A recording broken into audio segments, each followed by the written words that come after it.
Hey everyone, and welcome to the Retro channel, and today we're going to look at getting HDMI video from an Atari 8-bit computer. So this is using the LumaCode project, which I showed in the previous video on the Commodore 64. So if you haven't seen that video, I'll throw a link to that up there. But you don't necessarily need to watch that whole video. I give a brief rundown of the LumaCode project in the first couple of minutes. So at least watch the first few minutes.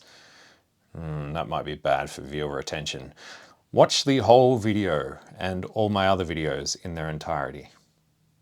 So the machine I was going to be using is the Atari 320 XE, but when I opened this up, I remembered that I don't have an RF modulator installed, which is what you normally would use to hook up the LumaCode to.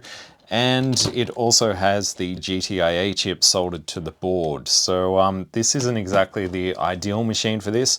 Most Atari 8-bits I think will have the GTIA in a socket, but I think some of the XE machines you will need to desolder the GTIA. So if you're wanting to put the LumaCode in your Atari 8-bit machine and you're not handy with the soldering iron, best to just open up the machine first just to see if the GTIA is actually in a socket.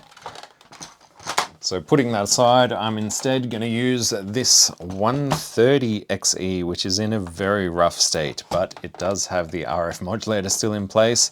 So I think this might be ideal, and I'm pretty sure the GTIA is in a socket on this one. Let's find out.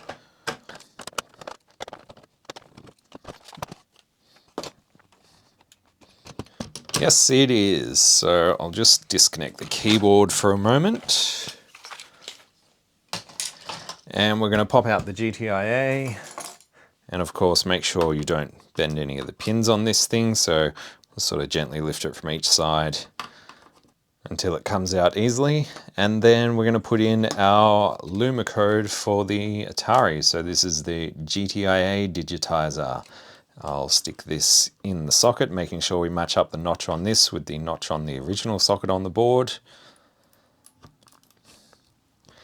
And then we just stick our GTIA chip back in the top, making sure, again, everything is aligned the same and we're not going to bend any pins out of shape. And then finally, we just need to pop open this RF modulator can.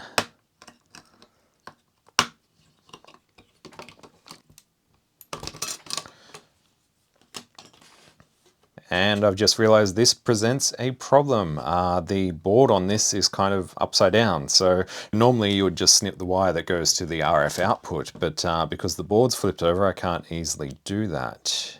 I have to wonder if the other Atari 8-bit machines have this board up the other way so you can just cut that wire, but not on the XEs it seems. Alright, I've worked out a plan B, and that is to repurpose the composite video output for our LumaCode. So it looks like it goes to this far right pin on the RF modulator, so I'm going to snip that pin. As you can see, it's got these sort of pin headers that go from the RF modulator to the board. So this right-hand side one is the composite output. So I'm going to cut this towards the top somewhere. Normally you'd use the RF output by just cutting the wire that goes to the middle pin of it and connecting the LumaCode to that, but that's not really going to be that easy in this case. So let's just disable the composite video output, because composite video is crap anyway. So I'm going to come in here and sort of cut this pin towards the top.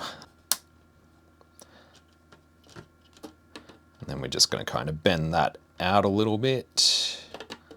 Alright, and that is where the LumaCode is going to connect to. So the Luma wire on this one is our red wire. So I'm going to connect that to our little remnants of that cut pin. And the ground wire you can just stick to the RF modulator can, that'll be fine. And that should be it for the install. It didn't quite go as I planned, but I still didn't have to get a soldering iron out, so that's always a win, I guess. So our LumaCode board is now going to connect to the old composite video output, and this is going to go to our Raspberry Pi, wherever I put it, and we just need to prep the SD card on the Raspberry Pi. So as I showed in the previous video, you just need to format your SD card. I'm just going to format this as FAT32. And then we're going to grab the Beta 59 test release of the RGB to HDMI software. I assume at some point this will be rolled into the main release, but for now we need the Beta 59. And then we're just going to extract everything from that zip file to our SD card. Cool, that is all done. We can remove this and stick it back in the Raspberry Pi. Right, that should be it. We just need to hook up power to the Atari, obviously, and power up the Pi, and also connect HDMI from the Pi. And that should be it. We should be good to go. And we're seeing an output from the RGB to HDMI, so let's power this on. And it has switched to the wrong profile. I saw it say Commodore 64 LumaCode. So using the RGB to HDMI buttons, we're just going to go through the menu here and switch this profile to the correct one. So it's called Atari 800 LumaCode, but it obviously works with pretty much all the Atari 8-bit machines. And that's it. Pixel perfect HDMI from an Atari using the original GTIA chip. Now, of course, if you want to add audio to that, like I showed in the previous video, you can use a HDMI audio embedder. This will take HDMI video and embed either analog or digital audio and put all that out over a new HDMI connection. So I'm just going to use this 3.5mm to RCA audio cable, plug the audio outputs from here into our audio embedder. And it's going to need power. Plug that in there, and HDMI goes out of this into my capture. And obviously the HDMI from the Raspberry Pi now goes into the audio embedder, and this goes out to my capture device. Nice and neat. Let's hook up a keyboard while we're here. And I'll hook up my little SIO to SD and power on. Cool, looks like we have sound.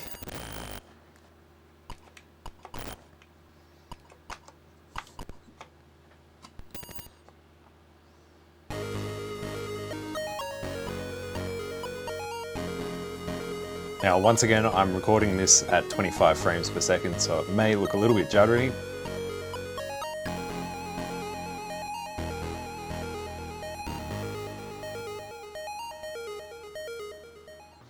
So I noticed there was a little bit of noise in that demo. I'm not sure if that's part of the demo. I don't remember what it normally looks like, but let's boot up the Atari control program.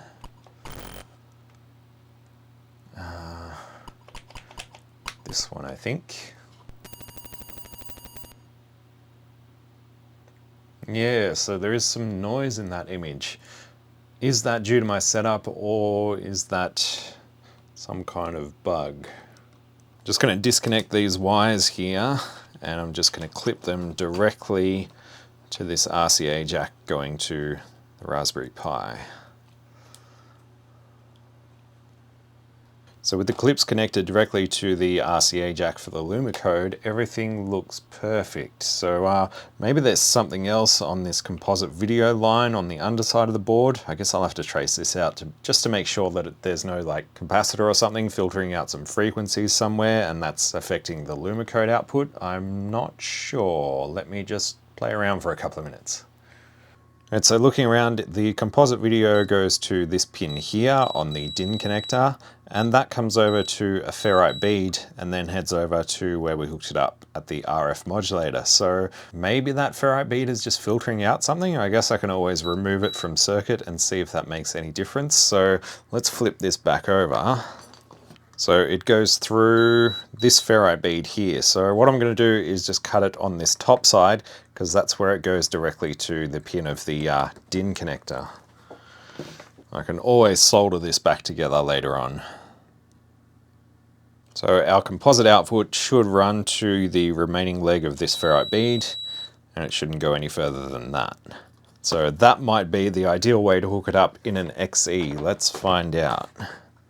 So this can still just connect to ground somewhere, just the RF modulator case is fine, and we're going to connect the other wire to the remaining bit of this leg here. Let's try this again.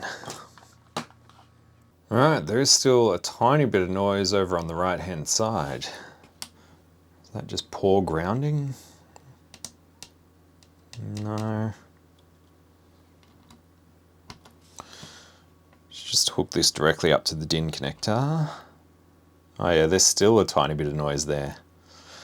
Oh, here's something. I think where it says RGB up the top, the box below it should have red, green, and blue patterns, and they're all just grey. Well, I've poked around at a bunch of settings in the sampling menu, but nothing brings colour back to those RGB boxes. So I've just hooked up the RetroTink through S-Video. Let's see what difference this makes. Well, it certainly looks a lot noisier. Yeah, okay, so that's what it should look like. So we have those colors back in the boxes, and there's not that weird pattern between the RGB box and the color gradients. Alright, it is a couple of days later and I've had a chance to properly play around with this thing, and I have found a few issues and a couple of solutions. So first of all, looking at the Atari control picture again, the RGB boxes obviously don't have the colors in them, and there's some junk to the left of those boxes, and I think a little bit inside those boxes as well. I did report this issue on Copper Dragon's GitHub page for the LumaCode project, so he mentioned that it has been fixed in subsequent versions. So if you've purchased this thing after the 30th of September, you shouldn't find that issue. This is the only piece of software that I've found that shows an issue. So I've tested it out with a few other games and demos and haven't had a problem. So hopefully it's not widespread. But I think that brings me to the next little downside of this project, and that is the actual LumaCode board that sits under the original video chip is not open source. So the firmware on these is locked and it's not designed to be upgraded by the end user. So yeah, if you find an issue, definitely report it on the GitHub page. But whether or not there can be anything done about the boards that are already out there, I don't know. That's up to Copper Dragon. Another little quirk that I noticed is to do with the HDMI audio embedder that I have here, and that is it is setting the wrong black levels. Thankfully, this is easily fixed in the RGB to HDMI menu, so we just need to change the HDMI mode to HDMI auto. And if we go back to return, it should reboot, and that should fix the black levels. So it's only a problem with this HDMI audio embedder. Could affect other displays, I don't know, but yeah, if you're seeing the wrong black levels, if they look dark grey instead of black, definitely have a look at that setting. The final issue was with the little bit of noise in the picture, and it looks like after a reboot that has disappeared, but I did find a way to sort of fix that up if it does occur, and that is to change the DAC-A Y high setting. If you pretty much raise that or lower it a little bit, it'll either introduce more noise or hopefully remove all the noise from the image. So play around with that if you're having problems there, and of course don't forget to save configuration once you've found the optimal setting. I think that may only be a problem with the XE systems and depending on how you have them hooked up. So I've gone ahead and reconnected the composite video output, and I'm actually using the output from the old RF jack. The way I did that was just to desolder the actual connection from the middle pin of the RF jack to the circuit board here. So there is just enough room to get the alligator clip onto that remnants of the middle pin without it touching the actual board underneath it. So that seems to have worked for me. You'll know if you haven't desoldered that properly, because if I just push down on this a little bit and touch the pad underneath, the image will get all screwed up. So that's obviously the RF signal being mixed in with the LumaCode signal, and I guess the RGB to HDMI doesn't appreciate that very much. But again, this is only a workaround for the XE systems. I think the previous generations, the XLs and the 400 and 800, you shouldn't have so much of an issue because I think the RF board is mounted up the other way, so it should be easier just to clip that wire. But this is a way to do it if you want to repurpose the RF output on an XE system. But yeah, it does require a little bit of desoldering. There is another way that you can do it, which is solderless. If I disconnect these and pull this board out a little bit, is route the LumaCode wires through the RF output jack. And it seems there is just enough room to fit those wires between the RF output and the case itself. So that is where you could do it for a solderless solution. And then obviously you just hook the alligator clips directly up to the RCA plug. And doing it this way, you shouldn't have any issues with noise being introduced. I think the LumaCode and the RGB to HDMI are very sensitive to any noise. So even when I had it hooked up to that composite connection, which I clipped at this ferrite bead, it still introduced noise. So I think it's a combination of a noisy system being the Atari XE and also the RGB to HDMI being very sensitive to any noise in the video signal. So yeah, this may be the best way to do it if you don't want to do any soldering.